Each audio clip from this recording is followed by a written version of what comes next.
Hey, what's going on, guys? It is your boy here. Of course, the Jewish jawline and combat consultant, the soundboard god, the Sun Man, apparently. Jesus Christ. That's better. So I've come here to play the Jake Paul flute solo yet again. I'm on my way to training. Today I figured I'd do a road vid. Can we call these?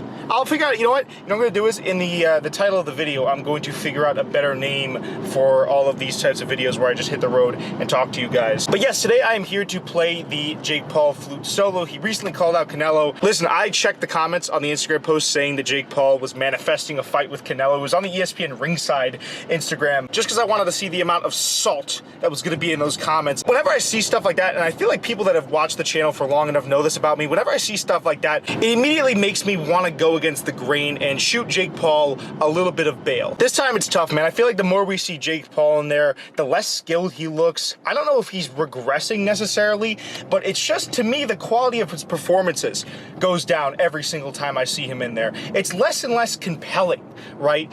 You see at the start of his career, there was a bunch of naysayers, a bunch of detractors trying to take away from his performances, and Jake would go out there every single time without fail and give the haters something to talk about. A knockout, right? A knockdown against Anderson Silva. These last two fights with Nate Diaz and Tommy Fury, I didn't get that sense, not in the run-up and not in the fight itself, that Jake Paul was this guy I should be watching, right? To see if anything could happen. You know, I really didn't feel, even when he got the knockdown, right? Because he knocked down Tommy, he knocked down Nate Diaz. I feel like I shouldn't have to even remember that. And I hope you guys understand what I mean when I say that, which is that these fights are just lackluster, mid. It's been an epidemic that's been sprawling across the scene for a while now of influencer boxing. Now, if you want to call Jake an influencer boxer, I feel like he wants to kind of separate himself from that scene. And I think to a certain degree he has. But at the end of the day, he is an influencer that is a boxer, or a boxer that is an influencer. I could grant him that. He's also an influencer, right?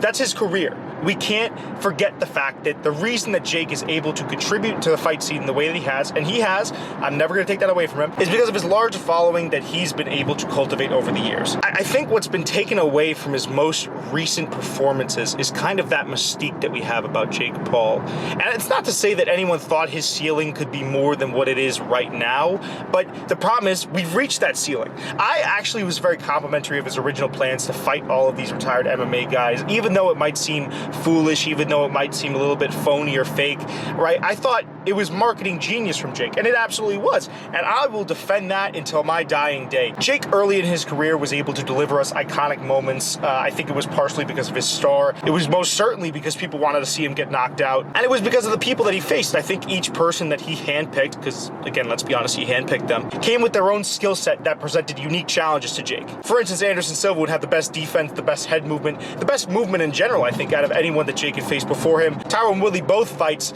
carried a lot of power, and you see that he hurt Jake. With Nate Robinson, I don't think it panned out the way that Robinson or Jake would have liked. I mean, Jake flatlined him, but I think he thought that Nate Robinson's athleticism would have made him more of a game opponent. I think that was the big question heading into that fight, was how is Jake going to handle himself against an athlete of that caliber? But now with this loss that he sustained to Tommy Fury, and I guess I'll have to go back on what I said, because originally I made a video saying that it could be the best thing to have ever happened to Jake Paul. There's just not those same questions being asked, right?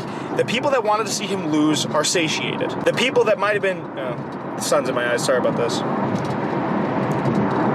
People that might have been curious about where his ceiling lied no longer have to ask themselves that question. And his biggest supporters will always be his biggest supporters. And without getting too off topic, that brings us up to our final part of this video, which is the thought process behind calling Canelo out. Now, Jake doesn't ever do anything without a plan in mind. I truly do believe that. Whether everything goes according to plan, I think, is most times left up in the air, and Jake can't control that. But I wouldn't be surprised if this call out of Canelo wasn't just for Canelo. What Jake does really well is play the heel. Plays really well as this antagonist to the scene of boxing. I mean, boxing purists, I haven't talked to a boxing purist that hasn't absolutely despised Jake Paul and thinks that he's taken away from the sport. And I'll go to bat for him, but the truth still stands, is that a lot of the sport of boxing, the fighters, the media members, all these people don't like Jake Paul. Find him to be annoying, find him to be an imposter. A lot of them are willing to shut him up. Jake understands that he has played this role perfectly. Would it make sense for Canelo to fight Jake? No,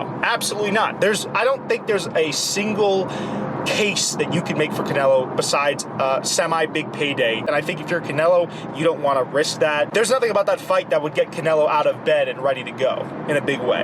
No, I think Jake also understands that, and I think that this call out is more for the boxing community in general. When you think boxing, one of the people you think about is Canelo.